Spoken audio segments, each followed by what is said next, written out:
Asus laptop screen replacement.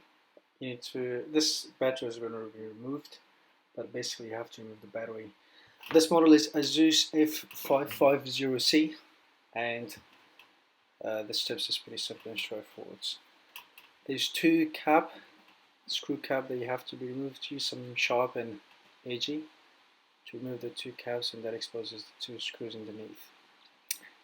For that screw to remove, you need 00 Phillips screwdriver. It'd be easier if you get a magnet and magnetize it before using the screwdriver, because that makes your life so much easier than just fishing for the screws when you try to open them up. Now just pry the bezel slowly off the screen.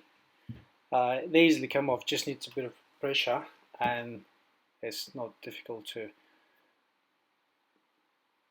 pry it open.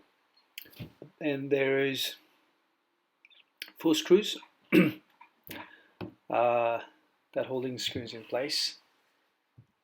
That needs to be removed.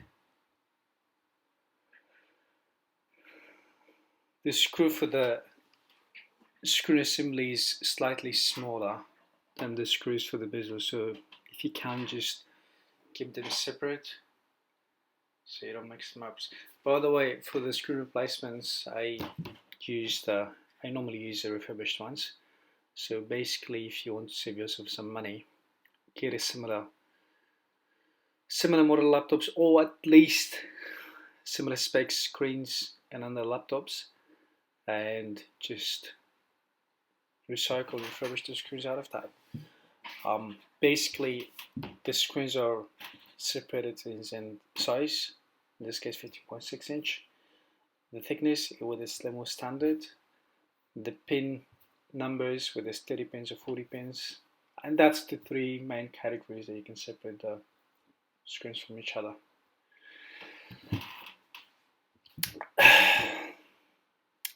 Yeah, and when it comes to resolution, there's not really big troubles anyway. So if it's a Full HD screens that you have a spare ones, and the screens you're replacing it to is not a Full HD, it's not a problem. It still fits and works just fine.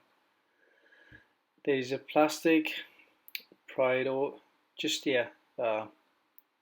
remove it. It's a bit sticky, so be careful with the pin connection, so you don't mix them up. By the way, I just instead of making this video long, so I just forward it in reverse. So basically all the steps is spin registers in reverse. So yeah, have fun and good luck with the video. Ciao.